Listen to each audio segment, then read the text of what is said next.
Hi, welcome to Teardown Tuesday.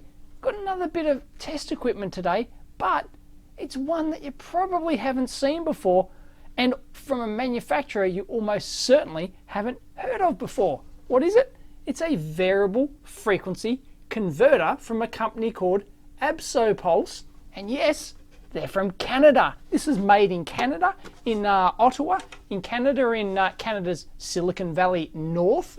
Go figure, as they call it. And this is a variable frequency converter, and what it does is it basically takes AC input on the back and outputs AC on the front. But as you can see, you can select the voltage. So what use is that? Well, it allows you to test the products which you've manufactured for various mains input voltages. So that is a test that is often missed out by even a lot of major companies. They design and build their product, mains powered product, and they don't test it over the operational range of the input voltages. You'd be surprised how many companies don't do it, and that's what this allows you to do. It allows you to adjust the mains input voltage to your product, so the output voltage from here, and this one does frequency as well, so that you can test your product that it works over the full operational range, and you can test its performance and efficiency or whatever it is that your product does over that mains or doesn't do over that mains voltage range. But not only that, it can do frequency as well, and that allows you to test your company's products that it works in different mains regions. And you may know of 50 and 60 hertz as being the two mains frequencies used in the world, but there are other higher frequencies used in military systems and things like that, and aircraft and avionics and all sorts of weird and wonderful industries can go up to 400 hertz. So this one, I believe, goes to 440 hertz. So you can adjust the output voltage from 0 to 260, what is it? 0 to 264 volts RMS at 500 watts and 40 to 440 hertz output. Very versatile bit of test gear, essential if you're designing mains powered products, but most labs won't have one. And the thing about Absopulse, not only is it designed and manufactured in their factory in Canada, but they're a designer of high reliability power supplies. So these things are designed for high MTBF, high mean time between failures. This one has over 100,000 hours MTBF at a rated temperature. Pretty impressive stuff. And they proudly claim on their website that not only do they use the highest quality components in all their products, but they use design methods to optimize and minimize the components to ensure the utmost in reliability. So this should be really well designed. This is not built down to a price, that's for sure. These are designed for high reliability, ultra rugged markets. So, you know what we say here on the EEVblog, don't turn it on, take it apart.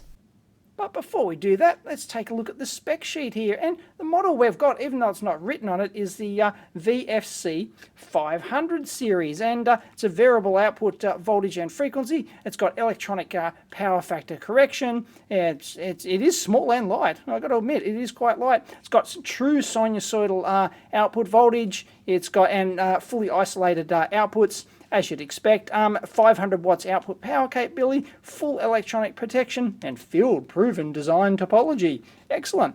The VFC500 series is a variable AC power source designed to deliver power at a selectable frequency between 40 Hz and 440 Hz. It uses PWM technology and generates a sine wave output. Typical distortion less than 5%. Not bad. It features full electronic protection, high efficiency, low output noise, and it's fan-cooled. Woohoo! The use of components with established reliability results in high demonstrated MTBF. Is manufactured in our own plant under strict quality control. Excellent!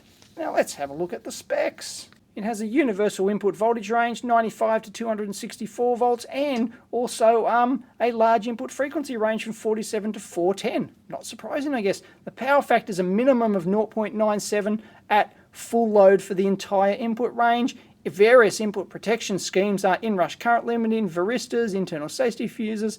Lower voltage than the specified minimum will not damage the unit. That can be you know, one of the cheap designs or something like that, if you take the input below the 95 volts, it could, I don't know, latch up, blow up, release this magic smoke, do whatever. This one's designed to not fail at all. It simply just does not work with if the input drops below the voltage. So if you've got brownouts or sags or, you know, anything like that happening on your main supply, it's not going to suddenly blow up on you.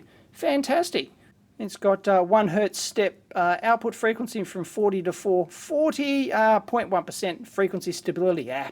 That's piss easy these days. Even, well, I don't know, 80 years ago it was piss easy to get 0.1%, I guess. Not that hard at all. It's true sinusoidal output, less than 5%, which isn't bad. You know, like these things are either like your cheap-ass square wave ones or your true sinusoidal ones. This is a true sinusoidal one, properly designed, and yeah, 5% is more than good enough. Line load regulation, maximum plus minus 5%. V out from no load to full load, that's pretty good. Output ripple and noise, high frequency ripple is less than 500 millivolts RMS, over 20 megahertz bandwidth. I've done a video on that recently.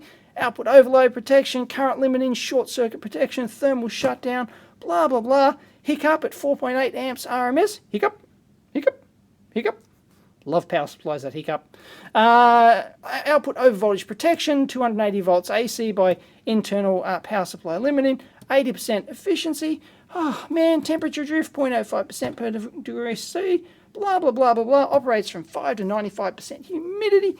MTBF, check it out, 120,000 hours at 45 degrees C operated. Demonstrated MTBF is significantly higher. Now 120,000 hours, that's like, you know, like more than a decade. Yeah, pretty impressive. And there's the money shot for my Canadian viewers. Have to do it on the data sheet because, well, it's not written on the unit. Why? And here's the front panel. Nothing fancy. On-off power switch, voltage up-down adjust, frequency adjust, and some hot buttons for setting particular frequency. It's not sure why it doesn't have 50, 60. You know, I mean, geez, you would think it would have that, I don't know, 50, 100, 200, 400? What?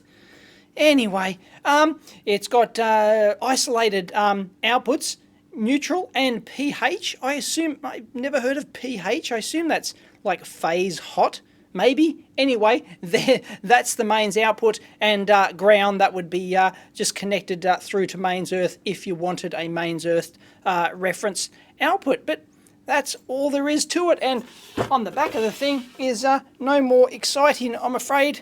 Universal input. There's a fan which is actually connected to the outside, which is rather unusual. You don't see that a lot. It's got, looks like it had some compliance, well, some testing stamps, HiPot testing by the looks of it, something under there, and some, I don't know, production sticker or something from where this particular unit, factory or something, it came out of. So let's rip this sucker open and see what's inside. And the case is rather nice folded aluminium here. It's not your usual steel case, so I rather like that. It's lightweight, looks good.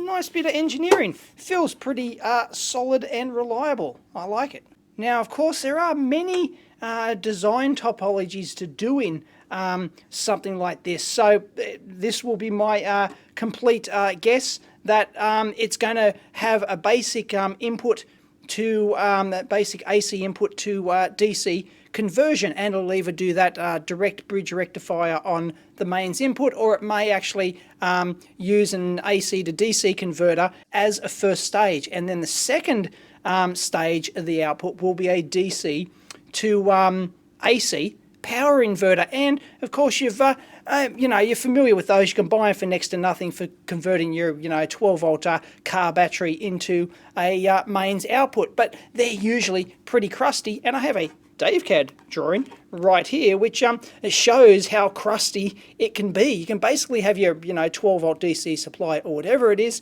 your step up transformer like this, and you can have some switching N-channel MOSFETs here which alternate switch the well, the primary side in this case of the transformer, and the secondary side being the AC output. But of course, with just that, you're just going to get that crusty square wave on the output. You're not actually going to get your sinusoidal output. So this thing will, of course, have sinusoidal drive control to actually do that. And they typically don't have any feedback as well, because the AC voltage is fairly accurately set by the voltage of your DC rail plus the ratio of your transformer. So these things actually, even though they've got no feedback, can actually be quite accurate in that case. But they are square wave, they are crusty.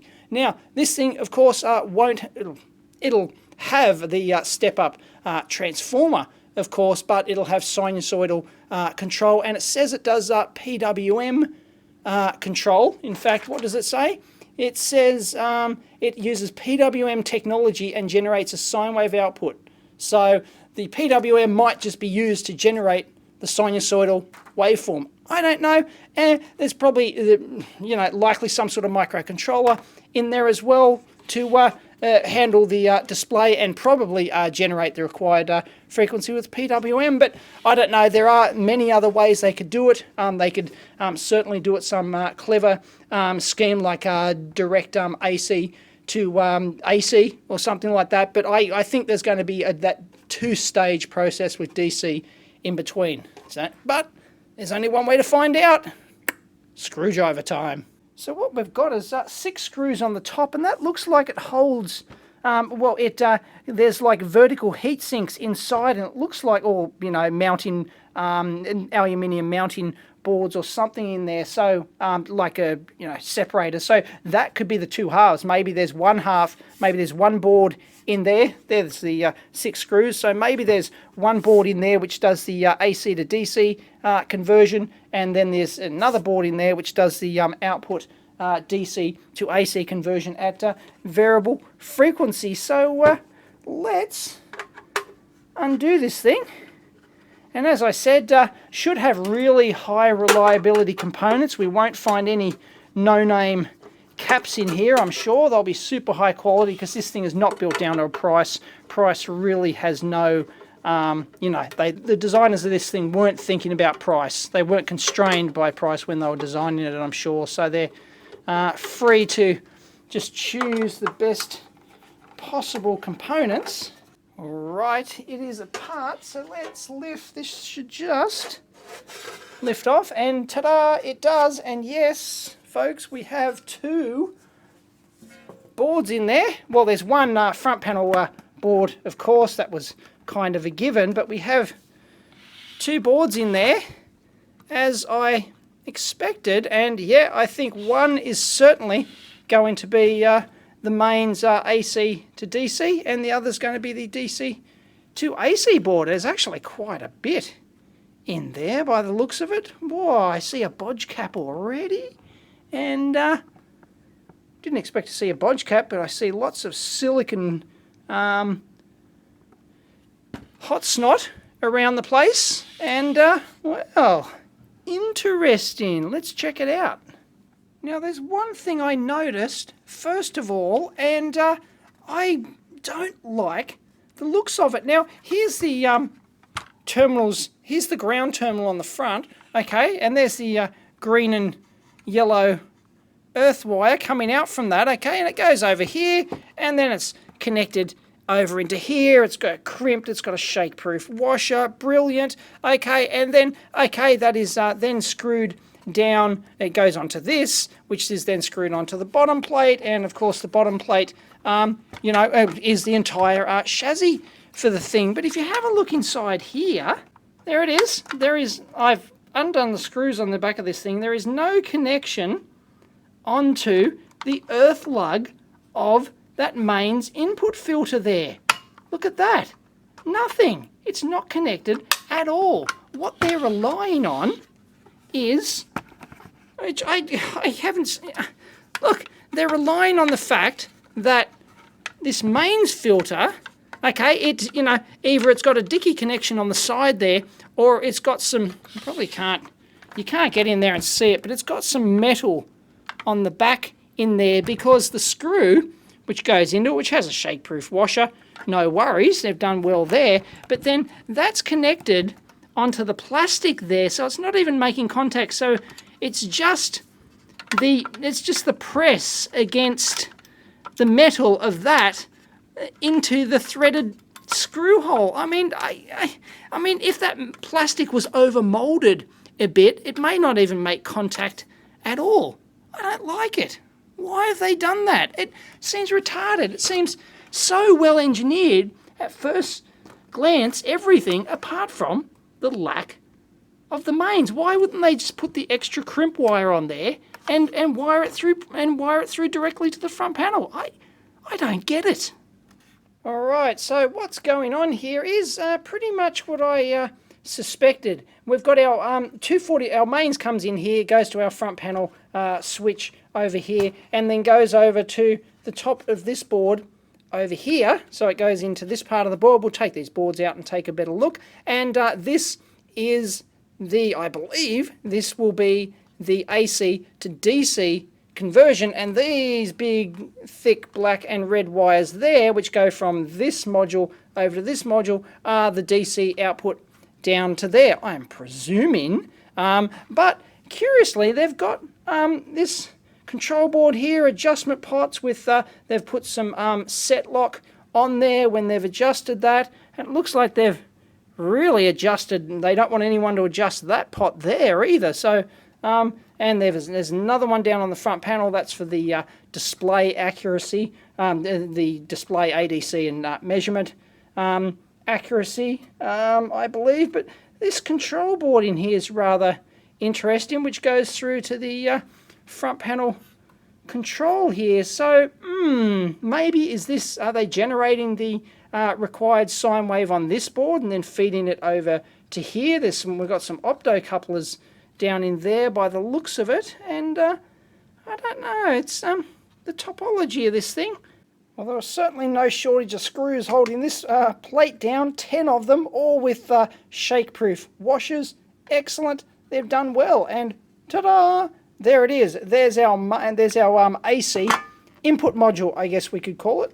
Now this thing looks really messy, of course, and it is, I guess, because, you know, it's got Celastic everywhere to sort of hold in place all of these vertical boards, vertical components, all pushed into place. So it really is quite a messy design. They've got all the controls, most of the control circuitry on vertical riser boards here. One here, there's 3 separate boards there, 4, 5, at least, yeah, so it looks like 5 separate vertical control boards there with all of the main power stuff on the bottom double-sided board. A few miscellaneous stuff around there, of course, but yeah, most of the control for that on those vertical boards, and it is very messy, but they've gone to a lot of trouble to mount. Check out the mounts for these power devices. These look really interesting. Huge screw with shake-proof washers, and looks like some sort of custom plastic clip on that, and into that vertical heatsink there. Really, really interesting. And look, they are genuine Infineon 47N60C3 or SPW 47N60C3s. And let's go to the data sheet. CoolMOS power transistor, 650 volts, RDS on, 0.07 ohms, 47 amps, worldwide best RDS on. Oh, revolutionary high voltage technology, ultra low gate capacitance. 650 volts, by the way, is very, very high. So awesome. Periodic avalanche rated, extreme DVDT rated, ultra low effective capacitances. Woohoo! Top of the line MOSFET here, folks. So there you have it, some sort of custom sort of plastic retention clip there that goes over these power MOSFETs. Really quite nice, and they've used it a couple of more times over here as well. Beautiful. And I think I might know the reason why they've gone for this retention clip like this. I think it has to do with the ultra high reliability nature of this thing, or possibly even you know, the high voltage isolation and stuff like that. What they've gone with here is you can see the sill pad there, and that is a complete sill pad sheet going right across, and it even wraps around. You can see it wrap around the side. Around the sides of this thing. So they've, you know, they certainly haven't skimped there, but it means that they don't use the traditional hole here to put the screw through like that, because if you do that, then you've got to have the screw with the insulated washer, but it's like we're using here, but it's going to be much closer to the metal tab on the back of the heatsink. So there's less clearance there, less reliability, less in terms of your manufacturing tolerances. Of course, by the way, in there, if you go through here, you've got to have a hole in your sill pad and all that sort of stuff. So this way they don't. They use a complete sill pad sheet in there, unbroken, and then so they shift the screw up to here, and then they've got no issues with gap tolerance and high voltage arcing, or anything like that, or in terms of manufacturing tolerances being out and some units being slightly lower high voltage tolerance specs than other ones. Nice. All right, so let's start at our mains input here. Here it is. We've got it going through a looks like a small common mode choke here by the looks of it, and then we've got this vertical fuse. Check it out, vertical 3AG fuse. Look at that. I've never I've occasionally seen that. I'm not going to say I've never seen that, but it is quite rare. Once again, all these vertical components, they're all Celastic down. They've really gone to town. Someone had fun with the Celastic gun at the factory, that's for sure. Check out the, is that a MOV? No, that's a high voltage cap there. And they've Celastic that down. This another big common mode choke they've got here. These another big series inductors by the looks of it. And there's our suppression cap from the neutral through to the input earth down there. And that, of course, goes to this shaft here. And that goes off to the chassis. And there's our input varista protection. They've gone to the trouble to put, what is that? It's not quite ceramic. I don't know what they've put around the legs of that sucker, but it's not like a ferrite material, so not entirely sure what's going on there, but that's a big-ass varista by any stretch. And then we go over here. We've got more mains-rated caps all in here. And then we've got this huge cap, which we'll take a look at here, and our first switching transformer, and that's input 90 to 265 volts AC, output 2 times 200 volts. Aha, 1.5 amps each. So it looks like we're going to have a high voltage DC supply here, and that should be, and we'll get more evidence of that, of course, with the output filter caps when we take a look at their voltage rating.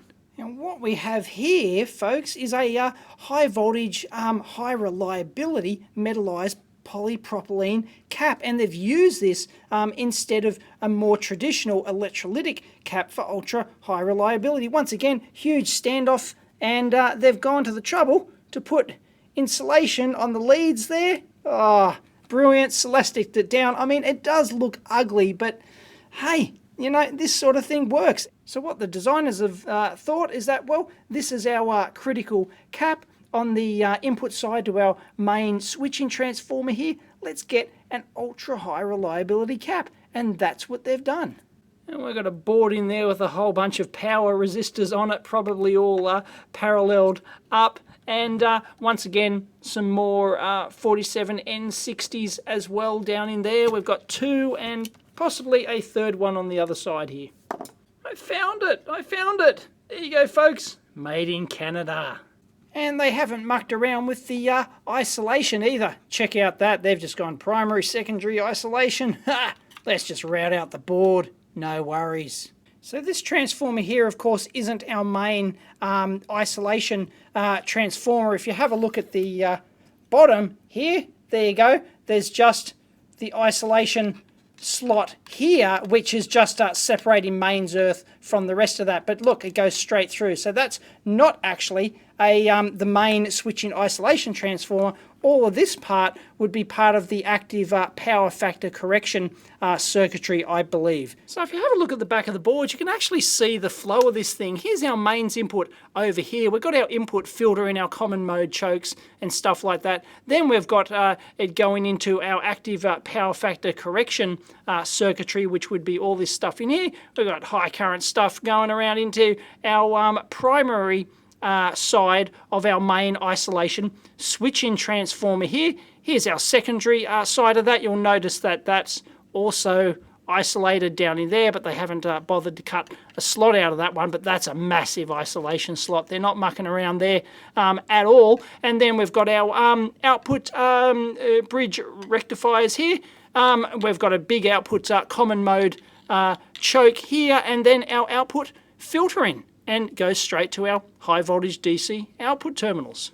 And the wave solder in here is also first class, even on the big power transformers. I like it.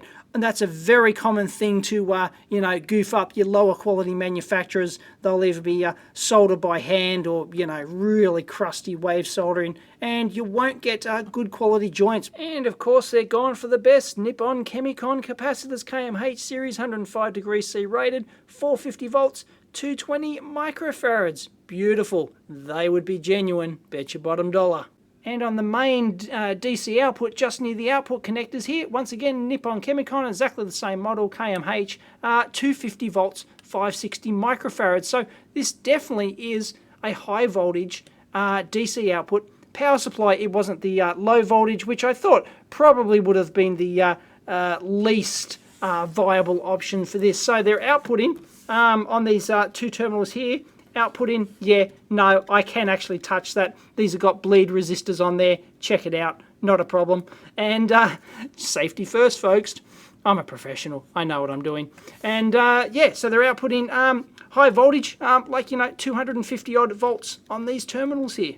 Check out how they've vertically stacked those two diodes there. Absolutely fascinating. And look at the hot snot there. Oh man, somebody's had fun. Actually, if we have a look at the output here, check out that. That's a 0 ohm jumper link there. And what they've done is actually these capacitors are in series. So here's that. Here's the two output terminals. It's only got two, positive and negative. Then that jumper link joins the, there you go, joins the two caps like that. So they're actually in series. So we've got a 500 volt cap there. And they not only act as bleed resistors, but they act as ballast resistors as well to ensure voltage sharing across the two caps. Now this is fascinating. Look at this. This little board here that just holds this capacitor and nothing else, it's got wires coming off here and a connector coming in here, is held onto this board via two plastic clips there. There's no electrical connection between these two boards. It's purely just like a physical mounting thing. So why they've done that, why they've bothered to go, well, look, our cable's going to, you know, well, our cable's coming from all the way over here, it's going to be wired into here, they've cable tied it, go into this board will retain on that board and we'll have a separate connector. Like it's maybe designed for servicing or ease of manufacture or something at the production stage, something like that, I don't know. And it looks like they've bodged in a little transformer or choke in there, like just sort of, you know, bodged in between this transformer over here and something else over there. I don't know. Oh man, what a dog's breakfast. So we've got our main switch-in isolation transformer here, and then we've got two groups of 4 diodes in there. So it's they've got two separate wind-ins out of that thing. So there's our bridge rectifier 1, bridge rectifier 2. This is just a big output inductor, and then it goes into the caps, of course. That's why there's no isolation at all between those, because they're just inductors from there to there. And I almost forgot to mention the thermistor on the back of these two main switch-in power MOSFETs here. Very nice. So over temperature protection. So what we've probably got here, these boards in here would be part of the control for the active power factor correction stuff around here, and then this circuitry down here would be our main switch-in control for our main AC to DC converter. So hence we've got a couple of opto isolators in there getting some voltage feedback. By the looks of it, there's that part of the isolation down in there, and you can see that on the board. It's separate. They've got the two connectors on the bottom there. You probably can't see that, but that's the isolation gap between primary and secondary side of the main switching transformer. And here's our second DC to AC inverter board. Not really as interesting as the other one, but still we can get a look at some chips in there and have a look. But once again, look, the person with the hot snot gun has just gone ballistic on anything over 10 millimeters tall. Everywhere. And once again, if you have a look at the back of the board, you can see how it flows. Here's our high voltage DC input here at, what was it, 250 or 300 volts or whatever. And we've got some more bulk input capacitance here. And then we've got our switching transistors here. You'll notice that, nothing sort of, we've got ground going off and snaking through this part, but there basically are no more high current flows into this part because this is all the control circuitry. So it basically loops all the high current stuff, just loops around to our output terminals over here. So we've got our switching MOSFETs in there. There's 4 switching MOSFETs. There's a whole bunch of diodes in there. And we've got our output transformers around here. And there's our output. So this would be presumably the, we'll have to have a look at the chips. Whoa, bodge wire. Look at that. Hello. It's not good. Anyway, yeah, this would be our control circuitry for the inverter and possibly the sine wave generator as well. I don't know. We'll have to take a look at the chips on the top. But yeah, you can see how it flows nicely in here, through there, through the power switching transistors here, through the transformers and out.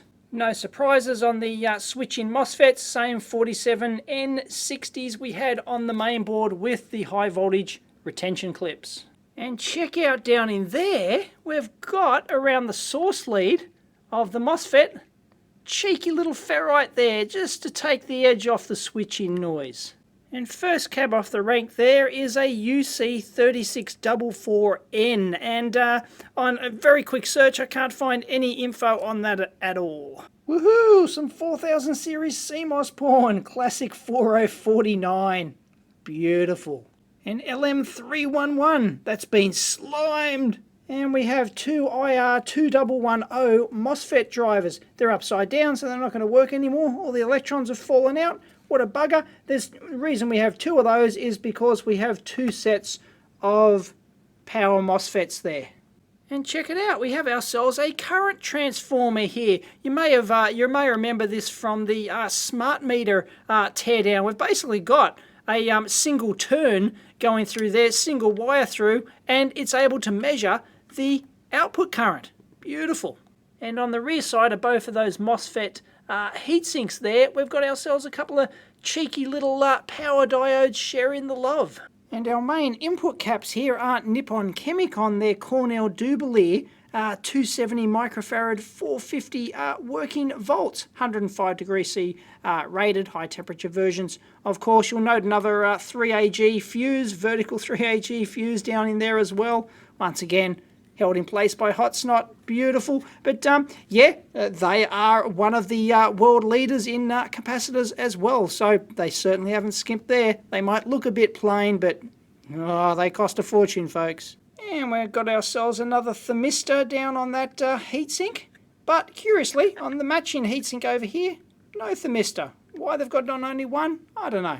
Once again, we've got our high reliability metalline polypropylene cap on the output here. There's spared no expense. Huge output choke here by the looks of it, and some more output, the main output transformers here. And well, that's about it, folks. Oh, we've got a couple of they bridge rectifiers down. No, they don't look like. No, look at that. They've paralleled them up. They've paralleled up the diodes there just to get some extra current. Hope they're matched. They'll share reasonably well. Good enough for Australia anyway. Oh, good enough for Canada. There you go. But what we don't really find on here is the, the sine wave generator, the frequency control. So it must be on the main board, well, the front panel board. Let's take a look at that. And here it is. Well, they're certainly fond of through-hole technology, aren't they? There's not a single surface mount part in this entire product. So what we have here are 4 large dip parts with labels on them. So presumably they're all microcontrollers. This one's VRMS8. This one is INDF5 for maybe for indication. Aha, OSC VFC1 oscillator variable frequency, and COD F7. And it's very difficult to get in there and see that, but surprise, surprise, folks, it's a PIC 16F872. Another PIC for the indicator. The one we just looked at was the RMS, so it'd be measuring the RMS voltage and displaying that. And this is your there's our variable frequency oscillator. They've dedicated PICs to each individual task. COD, I'm not sure what COD is. Control something? I don't know. Alright, I couldn't help myself. There you go. PIC 16F872. That is the COD chip. So I'm sure there are all identical or variations of various 16-bit PIC chips.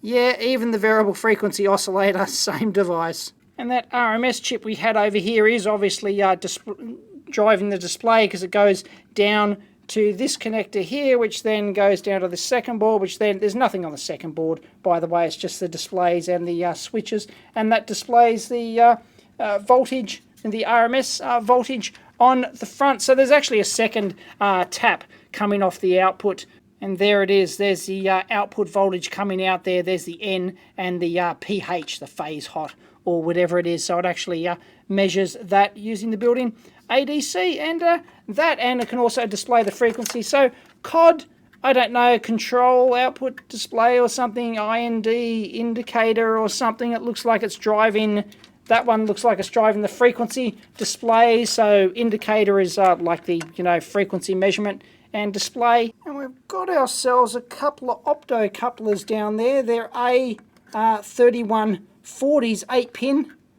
dip versions, and there's our output. They're there to drive our two outputs for our power MOSFET. So that's our PWM. That'll be our PWM output driving those power MOSFETs. Well, there you go. That was interesting. All I've got to do now is put it back together.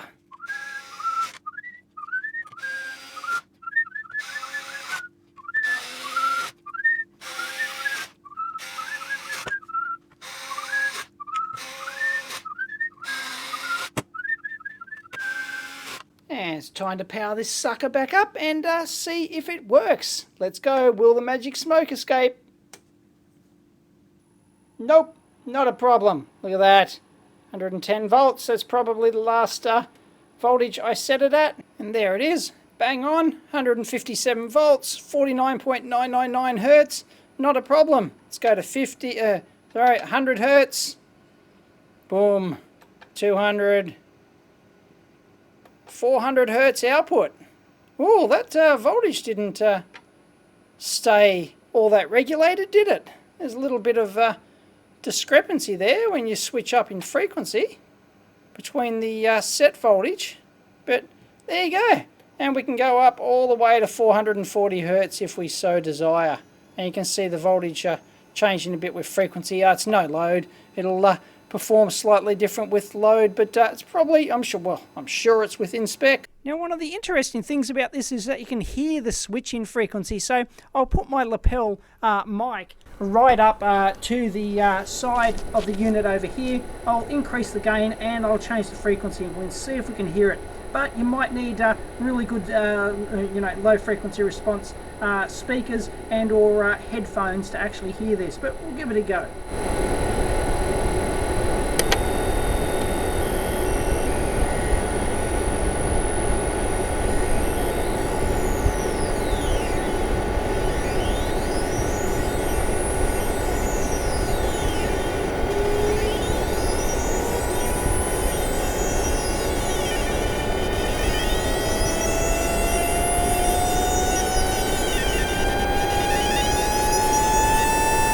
So there you go, that is the Absopulse VFC500 series. Hope you found that interesting, and if anyone has a schematic for one of these puppies, it'd be very interesting. So please post a link to it in the forum, all the comments if you can possibly get one. I doubt it. They don't sell these things in huge volumes, and I don't think they're about to release the schematics, but you never know. Or if somebody from Absopulse is watching and they want to share the schematics with the world, share the love, then please do so. So there you go. I hope you found that interesting. That's a variable frequency converter. Very unusual bit of power supply test gear, I guess you could call it, and from a company you almost certainly never heard of, and made in Canada, which is almost certainly you never hear of either. So there you go.